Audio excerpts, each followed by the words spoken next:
Welcome to Everyday Happiness, where we create lasting happiness in 2 minutes a day through my signature method of intentional margins, creating harmony between your to-dos and your priorities, happiness science, and musings about life. I'm your host, Katie Jeffcoat, and I was listening to this Yale happiness course by Dr. Laurie Santos, and she was talking about how our minds don't think in terms of absolutes. We're constantly judging everything by our own reference. This is why the studies have results. When someone making $30,000 a year is asked, what do you need to be even happier? And they say $50,000. But when you ask someone making $100,000 a year, they say $250,000. Our minds are judging what would make us happier by our surroundings, our reference points. Quite frankly, 50,000 or even 75 might make us just as happy. We already know that money doesn't really buy us happiness.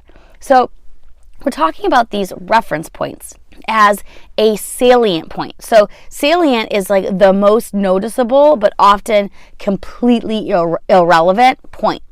So it's against what we would consider all like subsequent information and how we're all compared. It's like judging all the time, okay? So in this scenario of salary, the reference point is what we used to make.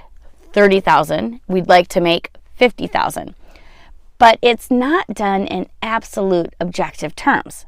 So there's this famous example of this through the Olympics. We watch these sporting events and some athletes take the podium and some don't, right? So if we were to show you a photo of one of the greatest swimmers of all time, Michael Phelps, on the podium with his gold medal, he would look happy. But what's interesting is the silver medalist looks less happy. But even though like he just won an Olympic medal, like that's a huge deal. And then if you look at the bronze medalist, he looks as happy, if not happier, than the gold medalist. But why? It's all relative.